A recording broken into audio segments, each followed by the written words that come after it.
On Extra Credit, the internet is a huge and interesting place. Today, let's look at how we can navigate it safely. This program is made possible in part by the state of Michigan and by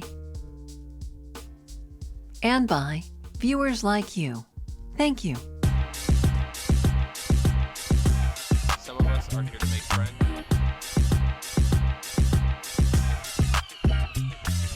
Students sign their name to make it their own. Really, this show is about hearing from us.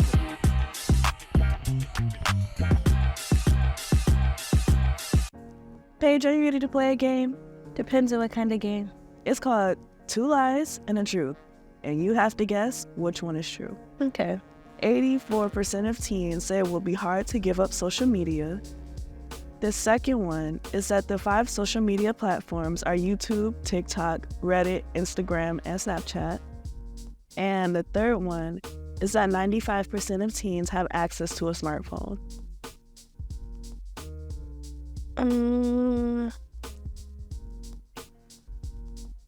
Which one's the truth? Yeah. I'm gonna go with the 95% of teens have access to a smartphone. And that was true? I'm gonna go with yes. Are you sure? Yeah. Okay, you're right. Okay. You're right. So, actually 90% have access to a desktop or a laptop, and 80% have access to a gaming console. So, 84% of teens said it was hard was a lie. It's actually 54% of teens believe that it'll be hard to give up social media, which is crazy. Which is kind of crazy to me because the way y'all be acting and posting on social media looks like you need it for breakfast. So I don't want to hear it. Yeah. And then the top 5 social media platforms, YouTube, TikTok, Reddit, Instagram, and Snapchat, is actually YouTube, TikTok, Facebook, Instagram, and Snapchat.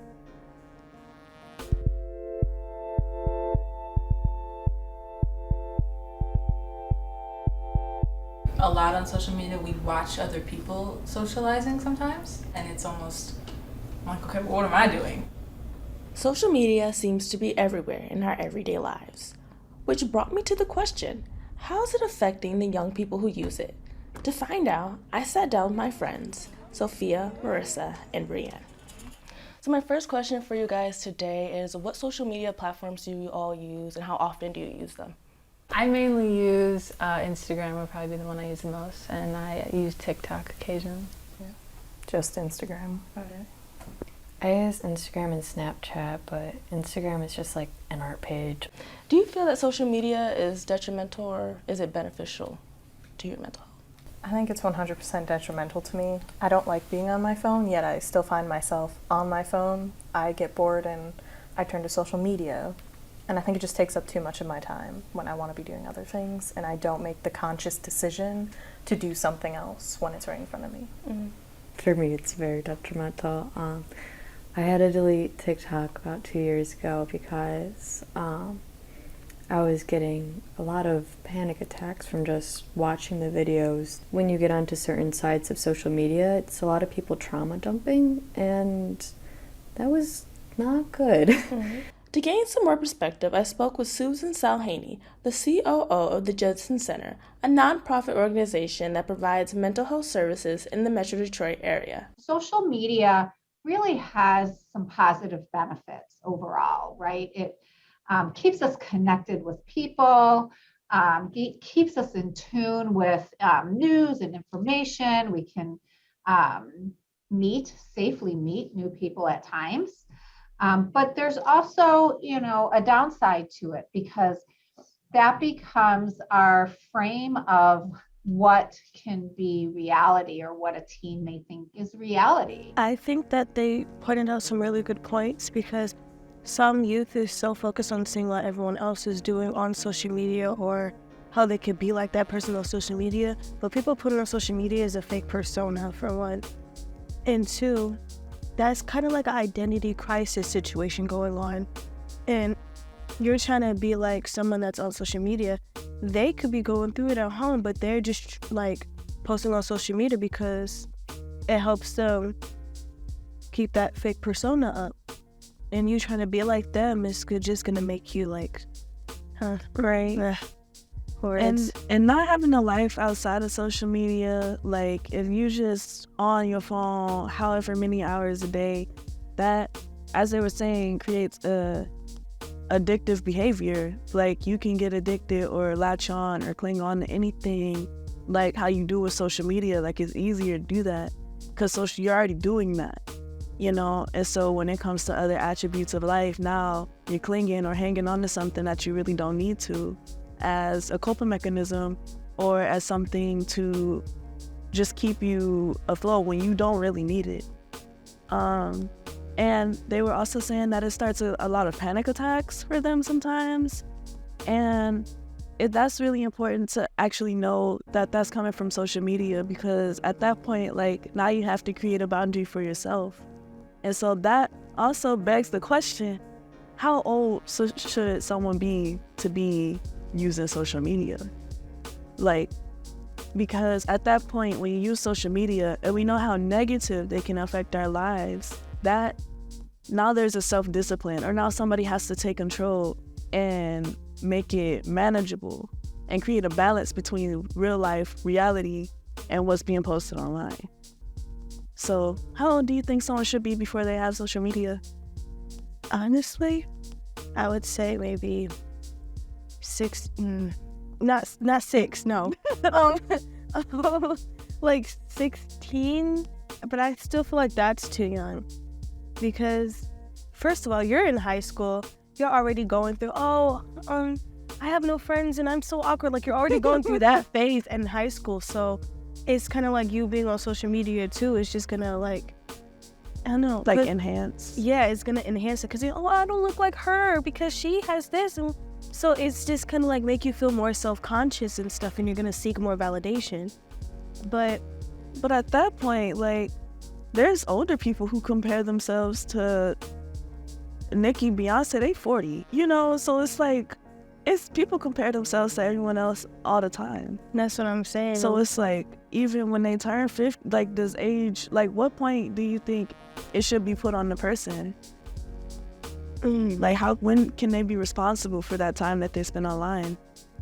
Honestly, I think, like, when does the parent step out of watching you on social media? Like, when do they stop taking your phone away and it's your fault?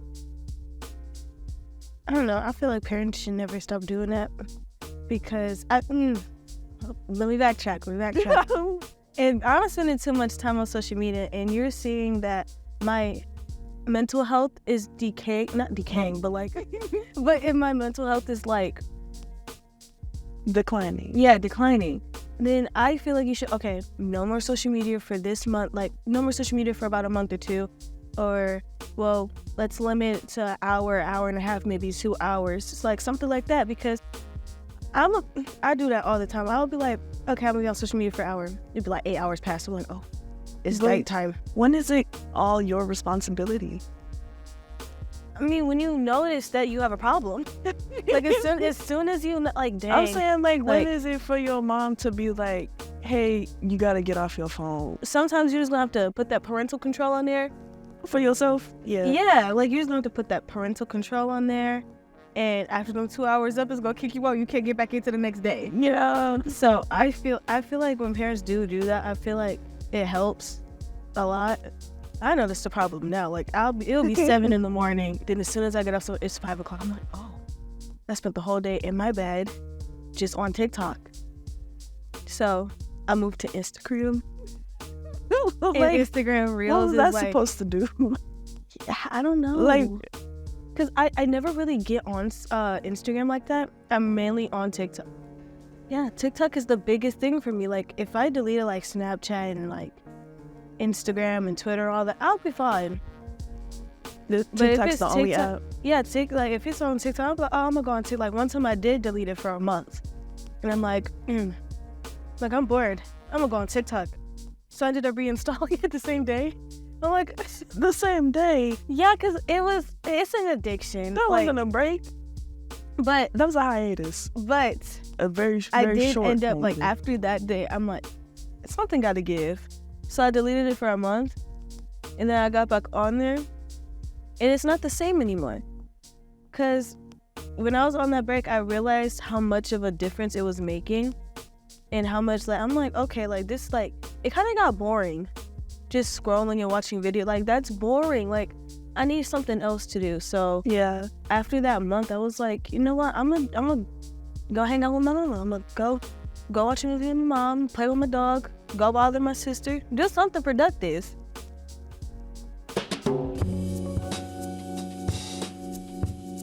I agree to keep young people safe. All social media sites should be over 18 and older. Older people know how to like handle themselves if like something goes wrong in that situation. People over 18 and over should have social media. I agree to keep young people safe and allow them to use social media sites at 18 or over. I believe that all social media should be 18 or older, but I also do believe that they should make at least some type of social media for children that's under 18. I disagree because no kid should have social media at all. I agree that people should be 18 and over to use social media to keep all young people safe. I disagree because I feel some young children are mature enough to have social medias. Because young people absorb more and learn more from social media websites than they do from pretty much anything else. I agree to keep young people safe from social medias that should be 18 and older. I feel like just because you're 18 doesn't mean you're mature enough to handle certain situations. Right. So I'm not going to say like 21 and over, even though I want to. But I feel like, I don't know, social media can be such a dangerous place. Right. And just because you're 18, you're considered like legal and you're supposed to be at that mature age where you'll be like, oh, well, I know what this means, so I'm not going to do it. But some people be curious and do it anyway. Right. When they know it's wrong. So no matter what age you are at, you just have to have that mindset like, okay, I know this is wrong. I know this is right. So, yeah, I don't know. Like, I like the suggestion for making social media for kids because I was still online. If I was on PBS, Starfall, something, Cool Math, like, I was online. And so, like, I was happy with just that. When I was younger, like, I didn't have Instagram till I was 15. And so, I mean, kids are so impressionable. Like, Yeah. I could say even at 15, 14, like, that made a heavy impact. Like, how I perceive things and how I absorb things and how that's, like, kind of changed who I am, especially my humor. And that the kids aren't the problem. It's what the kids may see. It's who's already on there. You know what I'm saying? And so it's hard for me to say because it's not because the kids just don't deserve it or they don't. You know what I'm saying? Or it's like it's the information that's on there posted by everybody else. Yeah. So it just depends on how you want your kid to interact with the world. Yeah, and there would like be like apps where you could socialize with other people as a kid, and those are dangerous. Yeah, those are dangerous. So I feel like social media should not be for kids at all because, for one, kids grow up way too fast when they're on social media. They see a 17-year-old doing something or wearing something and they think that that's okay for them to do or for them to wear, and it makes them have that mentality at such a young age and be like, oh, well, I grew up so fast because of social media. It's hard to say because it's not that kids don't deserve it. It's but just then like again, if they did make social media for 18 and up, kids could just lie about their age. As they do. Already do. So it's kind of like, so it's there's no win-win either way. That's what I'm saying. Like, it's hard to say. It's so hard to say. If I had to choose whether social media should be for anyone under, for everyone, or just over 18, I would say just over 18. Me too. Because the only reason kids want it so bad is because of their counterparts. At school, if nobody has social media, they'd be fine. The teacher's not pulling up Instagram in the classroom. You know what I'm saying? Like, not on the projector. And so it's like, if all the kids under 18 didn't have social media, I mean, what is there to be jealous of? Like, you know what I'm saying? These people's grown and got to that point where they could do what they want.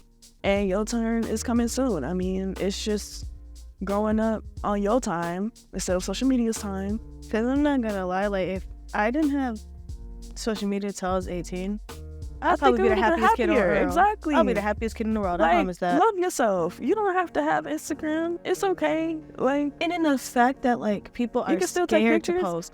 Yeah, people are scared to post because I'll be looking at the comments. This is gorgeous, girl. You're so ugly. Oh my goodness. Why don't like this is why people's mental health are bad. Like, yeah, this is why people are having panic attacks on social media. With it being so addictive, like that can be, that's like a coping strategy for many, like just to be online and to kind of escape for a while. Yeah. Like I've done that before, you know, and oftentimes I didn't feel too much better afterwards. I just feel a little worse because I wasted so much time doing nothing. So that's why I keep picking up hobbies, because I want to be so productive. My name is Pauline Stewart, and I'm a mother of 2 teenage boys. I'm here to tell you about my son, Ryan. Ryan was a victim of sextortion.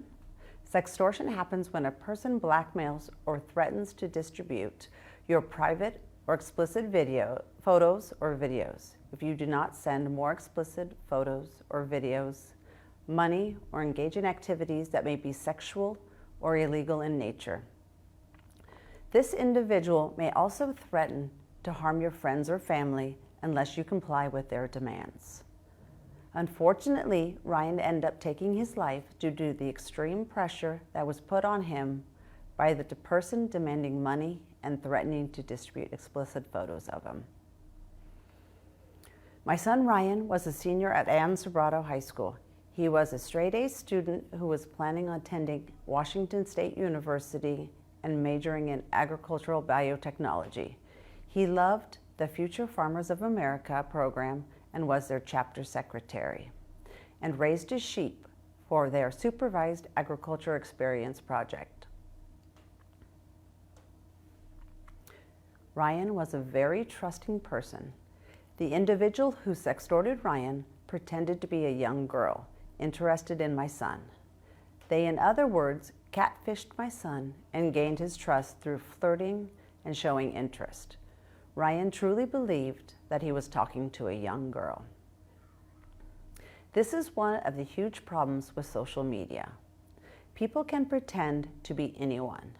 The fact that he was told that they would send out or post the pictures on social media had a devastating impact on Ryan. He chose to end his life rather than have the pictures distributed on social media. He believed his reputation would be destroyed, and he was terrified of what his friends and family would think. I really want parents to understand that there are dangers with the online world our kids are involved in. My husband and I had parental controls on our kids' accounts.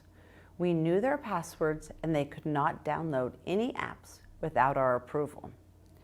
We thought with all of these precautions that nothing like this could happen to our family. We honestly never thought that this was possible when we created the parental controls. We were so very wrong. We want to make sure that this does not happen to another family. We want to make sure that parents are aware of the risks out there. We would also like them to talk to their kids so that kids feel that they can come to their parents if they make a mistake. Social media is the way that kids are getting targeted in these types of scams. I think that parents should go home and talk to their kids about a few things, such as what apps they use and who they communicate with. I know that a lot of kids play online games against other people.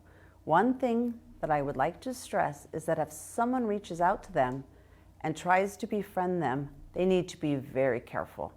I always loved that Ryan trusted and believed in people. Unfortunately, this was a huge part of what made Ryan the perfect target. I truly don't know how to create the correct balance between trusting and being skeptical.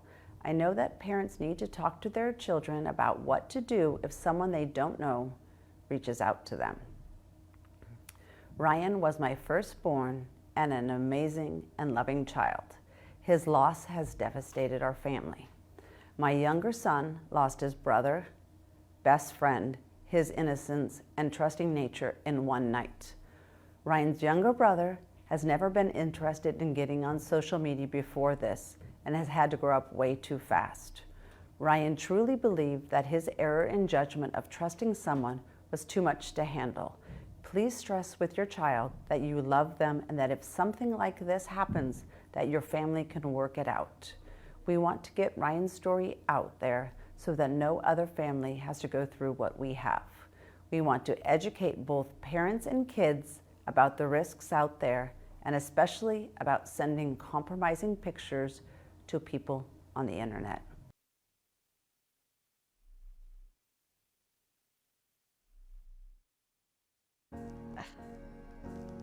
That was sad. It's a sad story.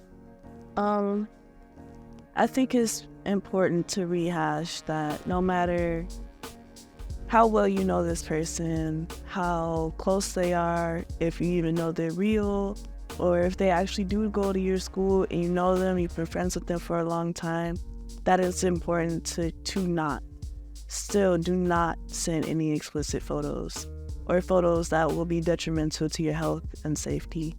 Any photos that, if were to surface, that you wouldn't be proud of, especially those that you feel that could harm your reputation. Because it does not matter how much you trust, how long you've known, that person they still could be pretending to be someone, or you could have this idea of them in your head that isn't who they are.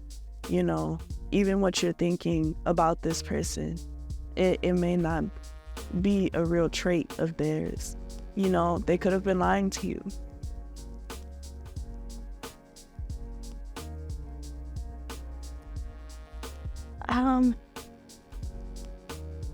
I agree with what you said.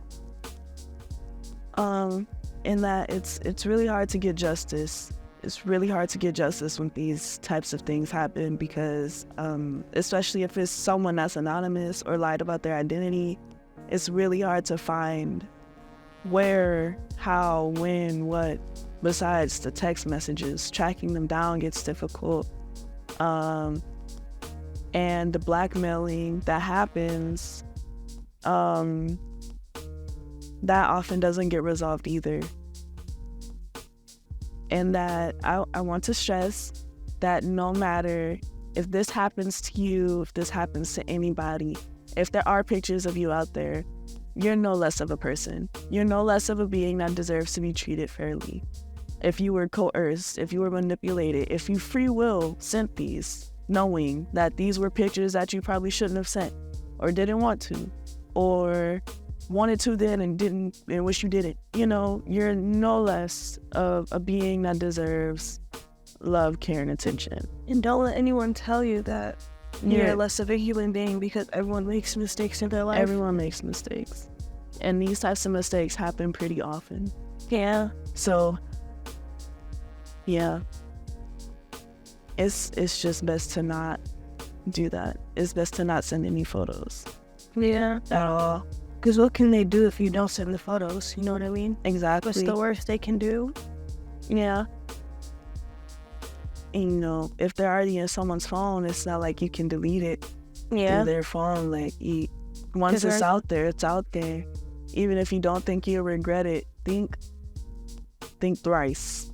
Think thrice. Yeah. And if you had to ask somebody and their response was, or it could be, or, you know, like, if there are any second thoughts, doubts, concerns, don't send it.